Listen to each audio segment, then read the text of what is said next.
Breaking news చూస్తున్నారు. ఉగ్రవాదిని పట్టుకోమని మరో ఉగ్రవాదికి చెప్తే ఎలా ఉంటుంది? ఇప్పుడు ఎగ్జాక్ట్గా ఐక్యరాజ్య సమితిలో కూడా ఇదే జరుగుతుంది. అయితే పాకిస్తాన్లో ఉన్న ఉగ్రవాదులను కట్టడి చేయడానికి ఐక్యరాజ్య సమితి పాకిస్తాన్కే బాధ్యతలు అప్పచెప్పింది. సో ఇది ఎలా ఉందంటే, ఒక ఉగ్రవాదిని పట్టుకోమని చెప్పి ఇంకో ఉగ్రవాదికి సలహా ఇచ్చినట్లు అయిపోయింది. అండ్ ఆల్సో వాళ్ళ చేతులకే గన్స్ ఇచ్చి మరి కూడా ఈ ఉగ్రవాదాన్ని మరింత పెంచి పోషించేందుకు కూడా ఇది మరింత వీలవుతుంది. ఎందుకంటే ఇప్పటికే మనం చాలా సందర్భాల్లో చూసాం పాకిస్తాన్ ఏ రకంగా ఉగ్రవాదులను పెంచి పోషిస్తుందో మనందరికీ తెలిసిందే. అయితే అదే పాకిస్తాన్కు మరొకసారి కొన్ని కీలకమైన బాధ్యతలు ఇచ్చింది ఐక్యరాజ్య సమితి. అయితే ఇందులో ముఖ్యంగా ఉగ్రవాదులను కట్టడి చేయడం అనేది వన్ ఆఫ్ ది మెయిన్ మోటోగా ఐక్యరాజ్య సమితి చెప్పడం జరిగింది. అయితే మొత్తం మీద Osama bin Laden, Hafiz Saeed, Masood Azhar, అదేవిధంగా ముల్లా ఓమర్ లాంటి కరుడుగట్టిన ఎందరో ఉగ్రవాదులకు ఆశ్రయం ఇచ్చింది పాకిస్తాన్. ఇప్పుడు ఐరాస భద్రతా మండలి ఉగ్రవాద నిరోధక కమిటీకి వైస్ చైర్మన్గా ఎంపికైంది. అంతేకాదు తాలిబాన్ల ఆంక్షల కమిటీ పగ్గాలు ఆ దేశానికి దక్కడం ఇప్పుడు అందరినీ విస్మయానికి గురిచేస్తోంది. సో దయ్యాలు వేదాలు ఫలించినట్లే రానున్న రోజుల్లో ప్రపంచానికి పాకిస్తాన్ ఉగ్రవాద నిర్మూలమై పాఠాలు నేర్పితే పెద్దగా షాక్ అవ్వాల్సిన అవసరం లేదు. ఎందుకంటే ఆల్రెడీ ఉగ్రవాదులను పెంచి పోషిస్తుందే పాకిస్తాన్. అలాంటిది ప్రపంచానికి పాకిస్తాన్ ఒకవేళ ఉగ్రవాద నిర్మూలనపై పాఠాలు చెబితే మనం షాక్ అవ్వాల్సిన అవసరం కూడా లేదు. ఎందుకంటే ఈ రెండు కమిటీల్లో లభించిన కీలక పదవులతో ఆ దేశం చాలామంది ఉగ్రవాదులను నిషేధ జాబితా నుంచి తప్పించే ప్రయత్నం చేయనుంది. ముఖ్యంగా భారత్లో ఉగ్రదాడులకు పాల్పడిన సంస్థలకు ఉగ్రవాదులకు అనుకూలంగా నిర్ణయాలు తీసుకునే అవకాశం కూడా ఉంది.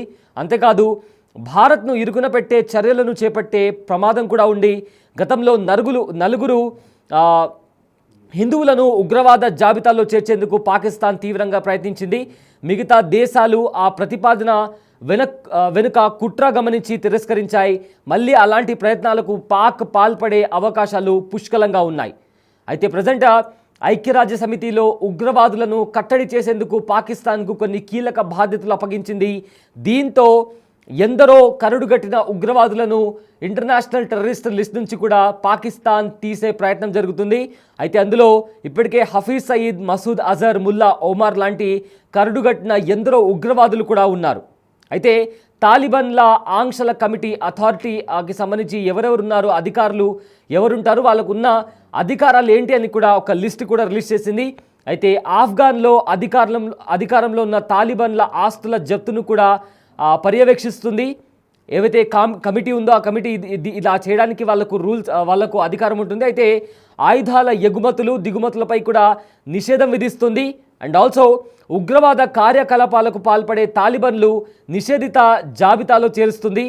అండ్ ఈ ఆంక్షల పరిధిలోకి ఎవరైనా చేర్చడానికి మినహాయించడానికి కూడా ఈ కమిటీ అధికారం ఉంటుంది.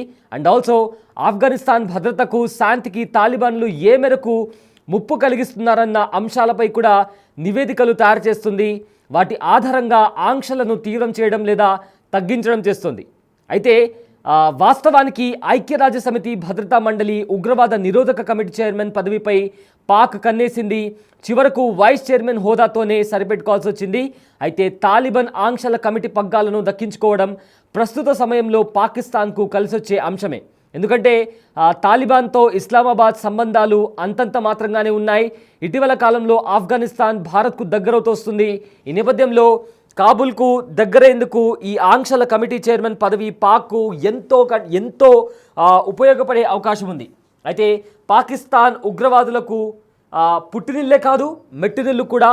లష్కరే తోయిబా, జైషే మొహమ్మద్ లాంటి సంస్థలు పాకిస్తాన్లో పుడితే అల్-ఖైదా, తాలిబాన్ లాంటి సంస్థలు ఆ దేశాన్ని స్థావరాలుగా వాడుకున్నాయి. ప్రపంచవ్యాప్తంగా 850 మంది వ్యక్తులను, సంస్థలను ఐరాస భద్రతా మండలి ఉగ్ర జాబితాలో చేర్చితే అందులో 146 మంది పాకిస్తాన్కు 146 ఏవైతే సంస్థలు ఉన్నాయో అవి పాకిస్తాన్కు చెందినవి కావడం గమనార్హం. ఇక్కడ ఇదంతా అందరూ గుర్తించాలి. అయితే 2008 ముంబై దాడుల సూత్రధారి, లష్కరే తోయిబా వ్యవస్థాపకుడు హఫీజ్ మహమ్మద్ సయీద్, జైషే మహమ్మద్ వ్యవస్థాపకుడు మౌలానా మసూద్ అజర్, ఇలా ఎంతోమంది కరుడుగట్టిన ఉగ్రవాదులు పాకిస్తాన్లో ఇప్పటికీ కూడా ఇవాల్టికి ఈ సెకండ్ వరకు కూడా ఆశ్రయం పొందుతున్నారు. అయితే అమెరికా కంటపడకుండా 9/11 దాడుల సూత్రధారి ఒసామా బిన్ లాడెన్ను కూడా పాకిస్తాన్ ఇస్లామాబాద్లో దాచిన సంగతి కూడా మనందరికీ తెలిసిందే. అయితే తాలిబాన్ వ్యవస్థాపకుడు ముల్లా ఓమర్ తాను చనిపోయే వరకు కూడా తన కార్యకలాపాలను, తన ఆపరేషన్స్ని కూడా నిర్వహించింది క్వెటా నుంచే. క్వెటా పాకిస్తాన్లోని ఒక కీలకమైన నగరం. అయితే 1993 ముంబై పేలుళ్లతో సంబంధం ఉన్న దావూద్ ఇబ్రహీం నివాసం ఎప్పటి నుంచో పాకిస్తాన్లో ఉంది. ఇలా చెప్పుకుంటూ పోతే ఎంతోమంది ఉగ్రవాదులు ఇవాళకి కూడా పాకిస్తాన్లోనే తలదాచుకున్నారు. అయినా ఇవేమీ పట్టించుకోకుండా దొంగ చేతికి తాళం ఇచ్చినట్లు పాకిస్తాన్ చేతికే ఐక్యరాజ్య సమితి కీలక పదవులు అప్పగించడం ఇప్పుడు కాస్త ఆందోళనకరమైన పరిణామమే అని చెప్పుకోవచ్చు. అయితే పహల్గాం దాడిపై పాకిస్తాన్ వైఖరిని తాలిబాన్లు తీవ్రంగా తప్పుపట్టారు. ఆపరేషన్ సింధూర్ సమయంలో ఆఫ్ఘన్పై భారత్ దాడి చేస్తుండడంతో పాకిస్తాన్ చేస్తున్న తప్పుడు ప్రచారాన్ని కూడా బహిర్గంగా ఆఫ్ఘనిస్తాన్ కూడా తిప్పికొట్టింది.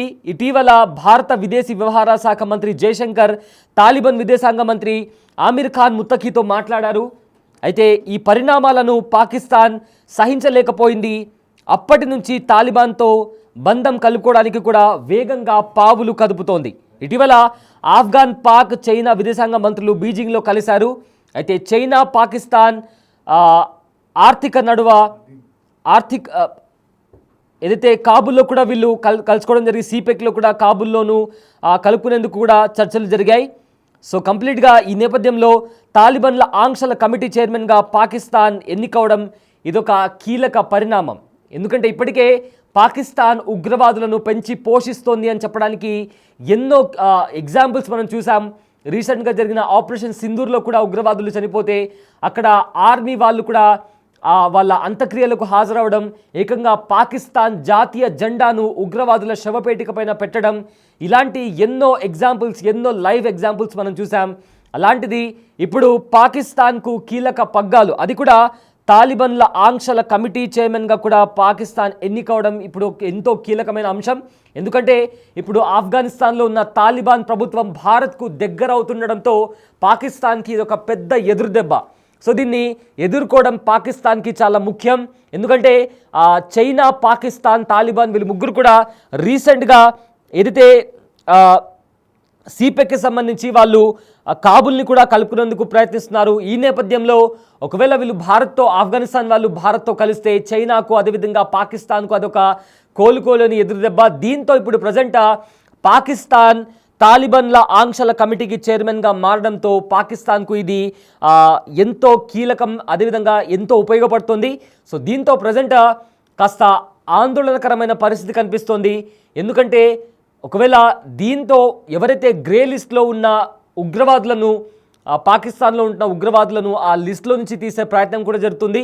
దాంతోపాటు ఎవరైతే ఉగ్రవాదుల లిస్టులో లేనివారు, అంటే తమ దేశం కోసం కొంతమంది, ఇతర దేశం కోసం కొంతమంది స్పై లాగా వ్యవహరిస్తుంటారు, రా ఏజెంట్స్ లాగా వ్యవహరిస్తుంటారు. అయితే వాళ్ళను ఉగ్రవాదుల లిస్టులో చేర్చే ప్రయత్నం కూడా ఖచ్చితంగా పాకిస్తాన్ చేస్తుందన్న ఇప్పుడు విమర్శలు కూడా బయటకు వస్తున్నాయి. అయితే మొత్తం మీద ఉగ్రవాదిని పట్టుకోమని ఇంకో ఉగ్రవాదికి చెప్తే ఎలా ఉంటుందో ప్రజెంట్ ఐక్యరాజ్య సమితిలో కూడా ఎగ్జాక్ట్గా అదే జరుగుతుంది.